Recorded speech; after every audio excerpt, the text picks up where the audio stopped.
Is he on? Yeah, now we got you. I'm sorry. Yeah, Don King.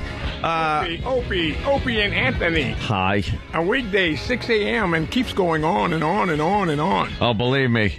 We go all the way until about 11, sometimes noon. We don't care. Let me tell you something. We could use a promoter like Don King as far as this radio show goes. Oh, yeah. We need some promotion, my friend. Well, you got a great radio show. You know, you yesterday, today, and tomorrow, you give the people the information that they need to know. When you need to know something, call Opie and Anthony.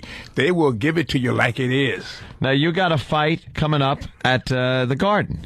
Faith, hope, and glory. Yes, it is a fight that was really made by a heavenly instance because it fell apart. That champion of the world, he got sick. We got a back injury. You know, the Russians do get a lot of back injuries. And we couldn't fight. So then WBC in its infinite wisdom appointed Samuel Peter, the Nightmare from Nigeria, as his interim champion, and he's defending his crown at Madison Square Garden against Jamil McClain Saturday, October the 6th. So it's truly a faith fight because Jamil is getting his fourth opportunity to fight for the heavyweight championship. I think I got an email from the Nigerian Nightmare. Said if I send my bank account number, they're going to wire $10 million over to me. They're the best in the world. I love those Nigerians. Yes, but you never can get beat unless you have larceny. You got to want something for nothing, and there is no free lunch. But they do prey on those who are looking for the pie in the sky. Yeah. When they die. But I want something sound on the ground while I'm around. Opie and Anthony, y'all. 92.3 Rock. 92.3 Rock. You're all decked out now. You got your red, white, and blue. Would you get the bedazzler out there and put the studs on there? Well, you got to look. The first thing, you got to little PM. Support our troops. That's the one thing that I do every time I go on the show. Sure. We must support our troops. We love them. They're the vanguard of our nation. The men and women wearing that uniform is the embodiment of America, and we can't forget that. So in so doing, we want to be able to celebrate this great nation as the greatest nation in the world called America, and I say only in America. And only because we got such a great military. And I'm looking forward to seeing them, supporting them, and wishing them well because they put themselves in harm's way for the benefit of Opie and Anthony and I in a free society to continue to bring you the best in information, news, music, everything that's happening now. Opie and Anthony has it for you. Don, if the troops are over there just for this show, please come home immediately because I think it'll be great once Europe, once somebody gets a little rambunctious over there, probably the Germans, and just starts a problem again, and people go, "Oh, help us, America, please help us." They're all high and mighty with their euro over there now, feeling all good about themselves, not realizing what this great country did so that they could do what they're doing now. Badmouth us. Well, Anthony, I have to agree with you on that point because... Of course, Don. If you were in Paris and you said, parlez-vous français, they say, expectancy Deutsch. If the Doughboys hadn't to win over there. Exactly. And changed that. I mean, they seem to have forgotten that, but I think Nicolas Sarkozy is a good friend. He's going to change it back to what it was. Chirac was there, but he was kind of anti. Jacques. Jacques. You know what I mean? So, but we don't do that. Strap. Yeah, well, I'm doing a show in Paris on November the 10th with Jean-Marc Mormac and David Hay from the UK. So it's going to be a great thing over there. But with Nicolas Sarkozy, that'll be the first on his regime. He's a good friend of the mayor of Levallois, who is Balkany. When you say France, you say Balkany. So it's a thing that we have a great relationship now. That they're going to try to change the view. You're a world traveler. Oh, absolutely. And what are you like? Sort of, you're almost like an ambassador. Without portfolio, I am ambassador for this great nation called America.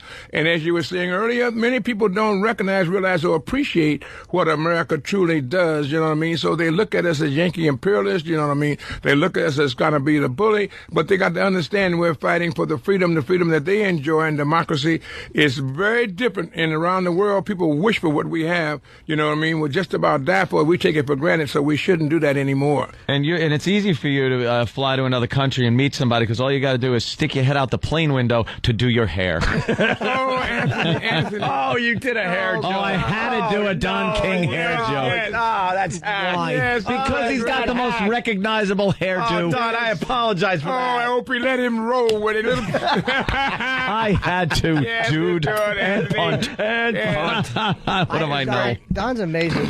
When We Were Kings, I think, is the greatest documentary I've ever seen.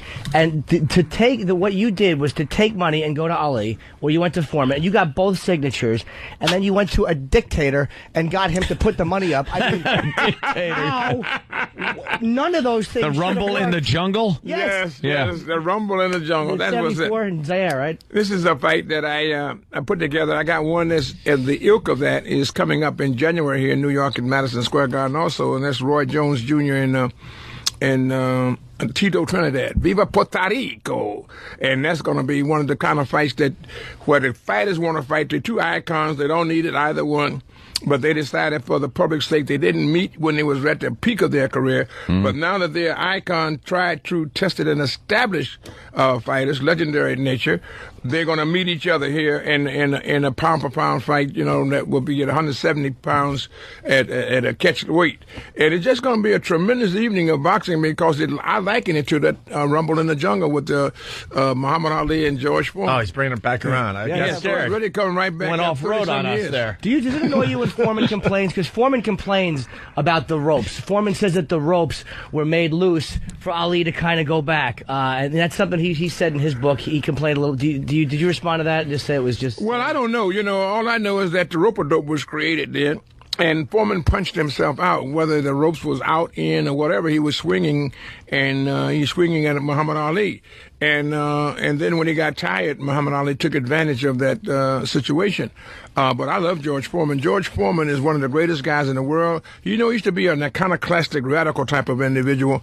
Now he's just a big, sweet, jolly brown giant, Oh, yeah. Selling his grills. We met him with those. Selling his grills. He's made a fortune with those grills. Oh, and he came up to the studio one day, and I shook his hand, and it was like somebody took a London broil and just smacked it into my hand. That guy's got a set of mitts on him. Oh, he does. He's a tremendous guy. This guy will always stand up with me. He signed 7 blank sheets of paper. I don't recommend that to anyone, but George Foreman did it with me.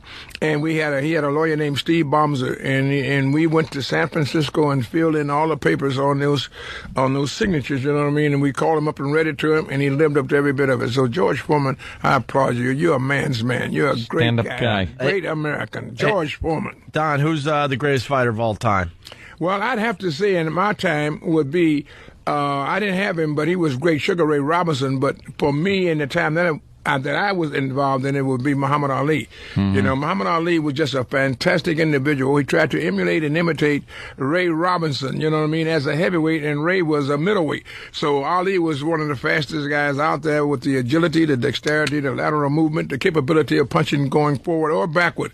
I coined a phrase for him, every knee must bend, every head must bow, every tongue must confess, thou art the greatest of all times, Muhammad Ali. And another question about that. Why does the world love Muhammad Ali?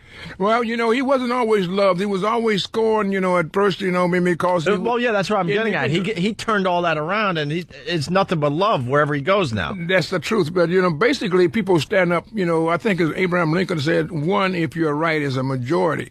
And he was right, and so he stood there, so he had to take the abuse, the misuse. But as he continued to stand firm, as Henry David Thoreau would say, he came out of it, and now everybody loves him, and then he carries the torch, but he stood for something. If you don't stand for something, you don't live for nothing. You got to stand for something, Opie. That's why it makes you so dynamic on this show. You and Anthony are just, incomparable, and it makes me feel good to be sitting in your presence. Yeah, promote us again. Come on, Don. Man, we need a promotion. Let's go. We want everybody. Opie and Anthony will be at the Garden on Saturday night, so you'll have to come on down. Hey, it's going to be a great fight. We got 6 or 7 countries. Now, let's think about this. This is a fight of faith, hope, and glory. You got Andrew Galata. He's coming in from Poland. Excuse me, the powerful Pole. You got to use the nicknames there, Don. I got to help you out here.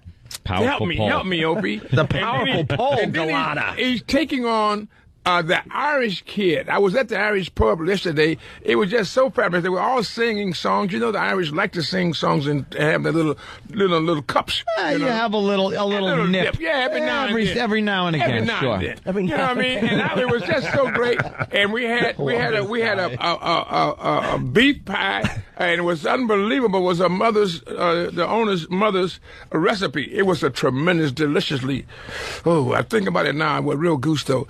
You know what I mean? And then chicken pot pies and all the things they were serving them. It was really great. Yes, and now I'm back, you know. All right. But anyway, they were Irish, and Kevin McBride, the last man to beat Tyson. He's called the Tyson Conqueror. Nicknames, Tyson Conqueror, yes. You know, and he was there, so we got Ireland.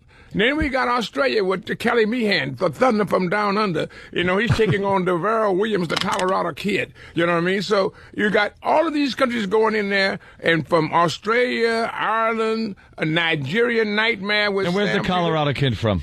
Colorado.